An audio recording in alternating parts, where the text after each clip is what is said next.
Bueno, hola, ¿qué tal? Buenas tardes, doctor Julio Gambina, ¿cómo le va?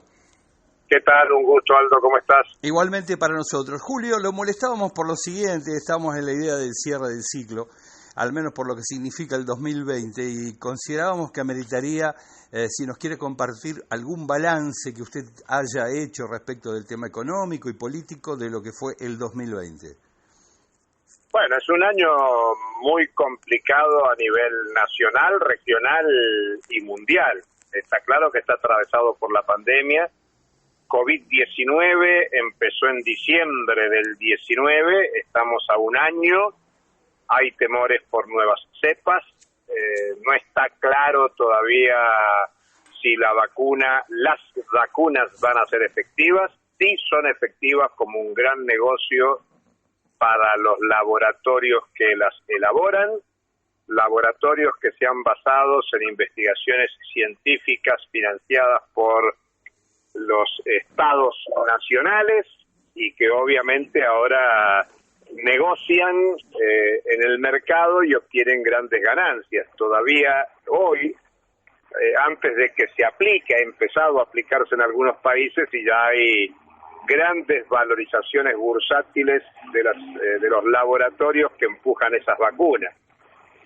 Ni siquiera va a haber vacunas suficientes para los países capitalistas más desarrollados que las están acopiando de forma muy importante, así que ni hablar de aquellos países con menor desarrollo relativo, caso de la Argentina. Y hay un debate, te diría, secundario en torno a las vacunas, donde se mezcla mucho, por supuesto, la mezquindad política, más que la gravedad de la situación. Es más, ante la gravedad de la situación mundial, lo que uno hubiese esperado este 2020 es cooperación internacional de los países, y eso no solo no ocurrió, sino que Estados Unidos se retiró de la Organización Mundial de la Salud, contribuyendo al desfinanciamiento, y por lo tanto no hay una mirada común, compartida, de los distintos países del sistema mundial e incluso a nivel regional.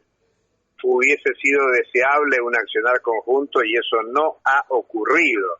Y digo esto porque la CEPAL, la Comisión Económica para América Latina, acaba de plantear que estamos ante la peor crisis en 120 años, lo que nos remonta al año 1900.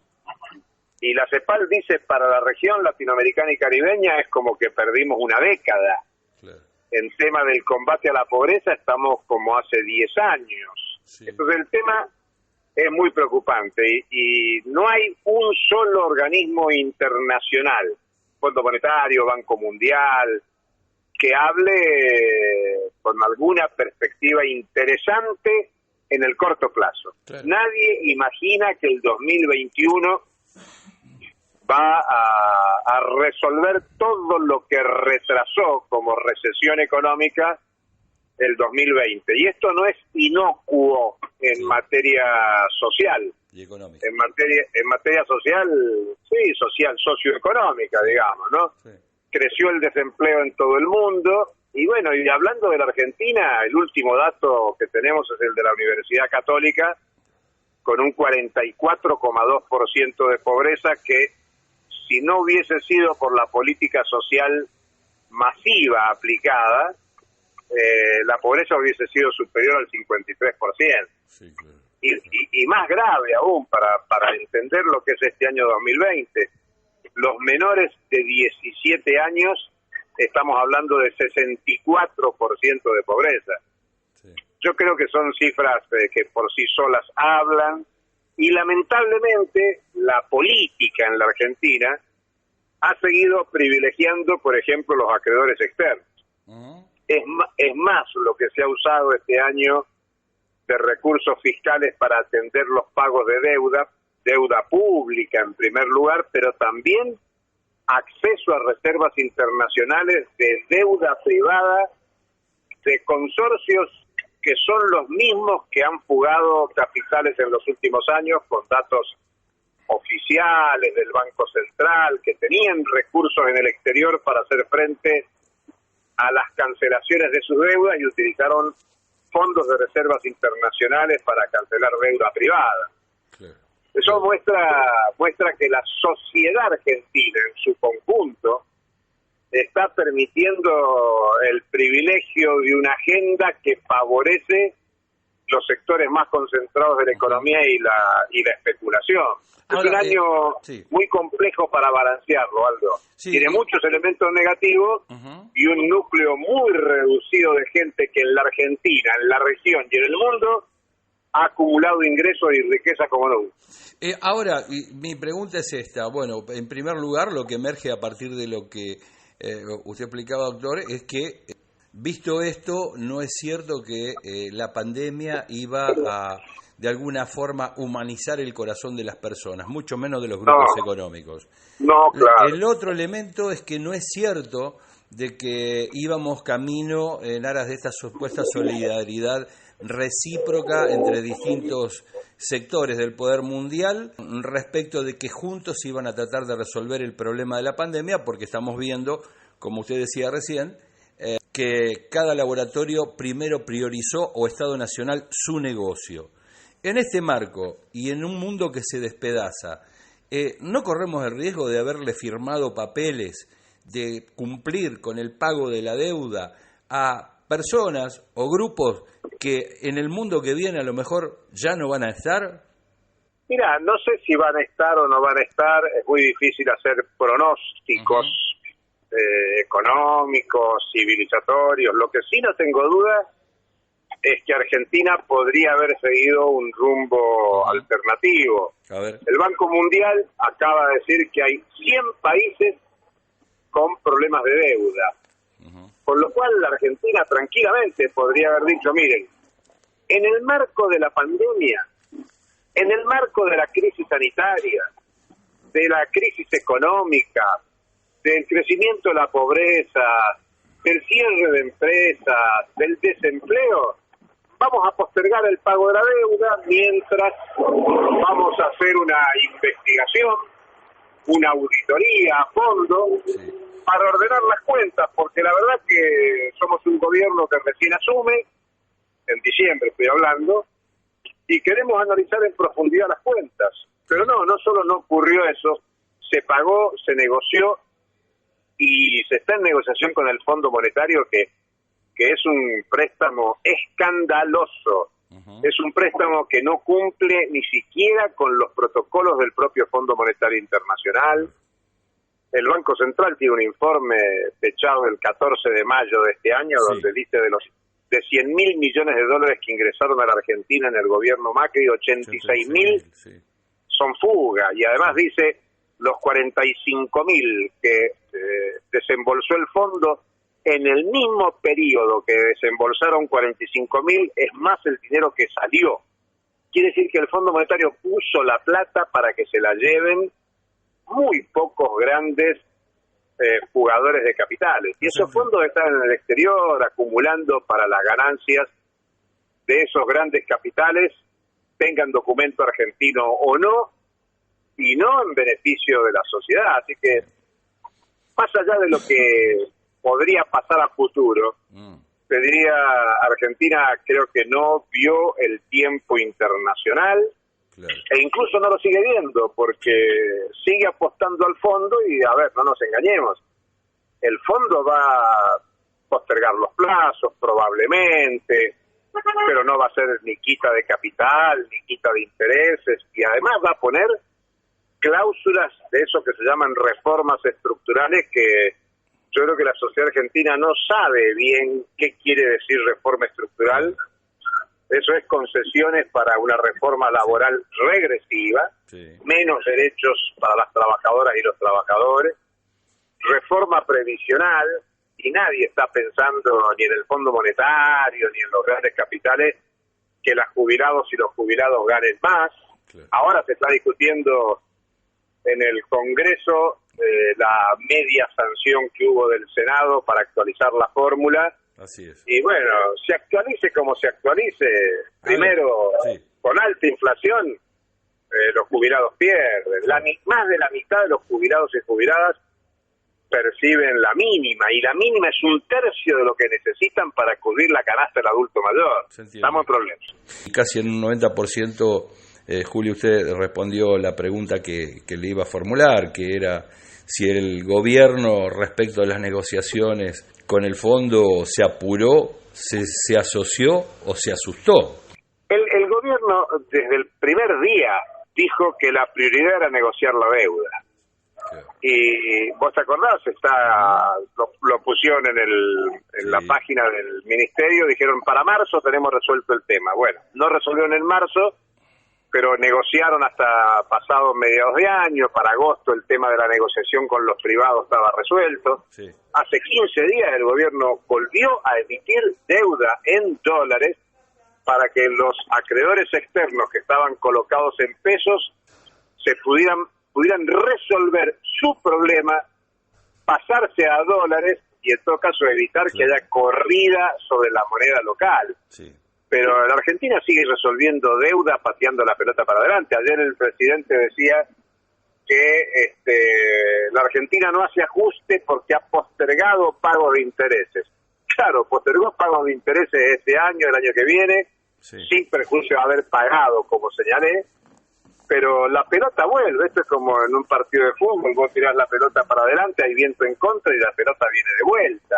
Ahora, o sea, las próximas generaciones están comprometidas. Sí, claro. Ahora, ¿qué es lo que puede llegar a expresar esto respecto de lo que se ve mediáticamente y judicialmente? Porque si se mira la condición de dependencia de los dicterios externos que tiene la justicia nacional y algunos medios con grandes paquetes accionarios de bancos y de algunas centrales que son del exterior, el gobierno se estaría prácticamente ajustando a lo mismo que Macri hizo en el gobierno anterior. Sin embargo, parece ser que no tiene esta suerte de changüí, como se dice en los barrios, ¿no?, para poder avanzar en el mismo sentido, pero no recibiendo tantas cachetadas. Nadie es igual a nadie. Es más, ni de la Rúa era igual a Menem, ni el gobierno de Alberto Fernández igual al de Macri, son cosas distintas, sobre todo por la expectativa social de que se cambiara. Sí, claro. Ahora, la verdad es que no hay cambio si no se avanza en cambio a fondo. Y un cambio a fondo es reconocer esta situación de dependencia de la economía argentina, y que para resolver los problemas que hay, sobre todo en situación de pandemia, no alcanza con tener discursos críticos al neoliberalismo e incluso acudir a aportes solidarios de las grandes fortunas. En realidad habría que haber avanzado en impuesto a las grandes fortunas, y no por única vez, porque alguien tiene que pagar, alguien tiene que intentar financiar la solución de fondo de los problemas económicos sociales que tiene la Argentina. Y la prioridad debería ser la pobreza. Y como dijimos, la pobreza, si vos querés, de los menores de 17 y de los mayores de 60 o 65. Cuando te dicen que no hay plata para las jubilaciones, es una vergüenza que alguien diga eso. Claro. Porque sin perjuicio de que hay aportes realizados por los propios trabajadores y trabajadoras, el Estado, la sociedad argentina debería decidir que el privilegio es la deuda con los mayores, no con los acreedores externos. Claro. Ya en el 2001 Argentina entró en default y uno dice, ¿qué le pasó ahora? ¿Cuál fue el drama de la Argentina? Lo mejor que le pasó es que a la Argentina no le prestaran más plata. Es más, la crisis del 2008, la gran crisis que hubo en el 2008, Argentina no la pasó tan mal porque no le prestaron. Y la mejor noticia que nos podrían dar, si vos me preguntás qué espero para el futuro, es que no tomemos más deuda. Basta de deuda. Lo que la Argentina necesita es desarrollar empleo, trabajo, generar riqueza. Mirá, yo siempre enseño en la facultad que el capital es trabajo acumulado. Eso lo dijeron los economistas clásicos en el siglo XVIII, así que mirá si es una concepción vieja. Lo que vos necesitas es poner a trabajar a la población argentina. En la Argentina hay tierra ociosa, en la Argentina hay reservas internacionales que en vez de dársela a los privados para que paguen deuda, aplicala a desarrollar fuerza de trabajo, fuentes de empleo que resuelvan necesidades de la población argentina. Sí. Este año yo lamento que no se intervino Vicentín y no se hizo la promesa de transformarla en una empresa testigo para cambiar el modelo productivo, porque hay que cambiar el modelo de agroexportación para pensar en una agricultura familiar, comunitaria, autogestiva, social, que resuelva alimentos para la población argentina. Sí. Y así como te digo alimentos, puedo seguir por la energía, por las finanzas. ¿Para qué queremos en la Argentina bancos privados extranjeros que están financiando el mecanismo de dependencia y fuga de capital? Respecto de esto ya, digamos, es más contundente aún porque creo que esto es toda una definición, sin embargo, no emerge, no aparece, siempre se recurre a eufemismos respecto de la dependencia argentina y es poco creíble que pueda ser pensado un país hacia futuro si uno primero no asume la condición en la cual se encuentra y la sincera, porque se puede llegar a prestar a confusiones y desde allí, tal cual lo decía Julio, ¿cómo cree que va a ser el 2021 siendo que esta es la caracterización del 2020? Y bueno, yo creo que primero el gran condicionante sigue siendo la negociación con el fondo. Y aunque suponga postergar pagos en el corto y mediano plazo, 2021, 2022, queda una hipoteca muy grande y que va a quedar el compromiso de las reformas reaccionarias. Claro. Segundo tema que me preocupa mucho es el tema inflacionario. Estamos cerrando el año con, bueno, un cambio de tendencia, digamos, la tendencia que venía hasta septiembre de baja de la inflación, en septiembre pegó una curvita. Digamos que noviembre bajó un poquito respecto de octubre, pero estamos arriba del 3 y cercano al 4 mensual. La proyección para el 2021 es preocupante. La recesión, bueno, el gobierno dice la Argentina va a crecer más del 5% el año que viene. Bueno, puede crecer el 6, el 7, pero este año va a caer más del 12. O sea que ni siquiera se va a recuperar todo lo perdido en el 2020. Y eso es desempleo, caída de salarios, caída de ingresos. Entonces el 2021 es un año preocupante que, digamos, no hay perspectiva de un cambio profundo del modelo económico que es lo que uno estimularía y alentaría para decirle a todos felices fiestas, buen 2001, buen 2021. Bien, falta valentía, digamos, como para encarar este proceso que es necesario, o sobra resignación, Julio. No es un problema de valentía, es un tema de proyecto político. Bien. Hay mucha gente que cree, hay gente que tiene claro el proyecto político, que son las clases dominantes en el plano mundial y que tienen claro que el tema es reforma laboral y previsional en todo el mundo. Sí. Es el conflicto que está en Francia, sí. Es el conflicto que está en varios países de América Latina, la tienen clara. Después hay otros que creen que el capitalismo actual se puede reformar. Sí. Algunos dicen hacen falta políticas neo-keynesianas. Lo que se olvidan es que las políticas keynesianas del 30 eran posibles porque estaba la Unión Soviética, claro, con su proyecto socialista desafiando al capitalismo. Hoy no hay espacio para el capitalismo reformista. ¿Por qué el capital va a resignar ganancias? Si incluso te diría, desde el punto de vista de la lógica, el capital sobra población. Claro. Y la pandemia viene a resolver en parte el tema, porque muere mucha gente. Bueno, menos problema para el capitalismo.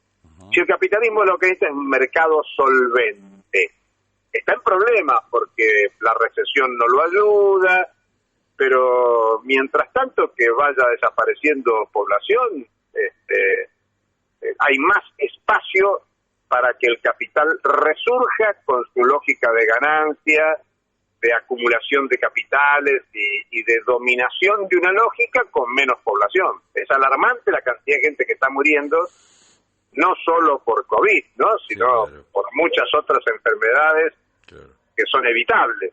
Pero bueno, estos datos de la pobreza de la Argentina y de América Latina, ¿a dónde nos llevan? La CEPAL dice 37% de la población latinoamericana y caribeña es pobre.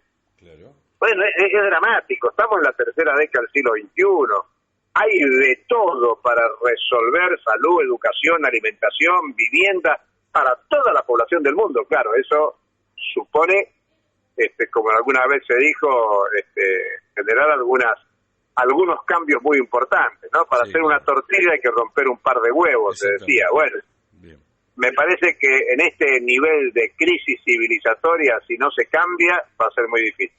Perfecto. Bueno, yo le quiero dar las gracias como siempre, doctor Julio Gambina, y desearle una buena Navidad, y si es que usted la considera, y como no, un buen año nuevo, ¿no? Por supuesto, Aldo, gracias por la llamada, a disposición para siempre, felices fiestas, a disfrutarlo, a cuidarse y a seguir peleando, porque una Argentina, una América Latina, un mundo distinto es posible si nos organizamos y luchamos. Gracias por llamar.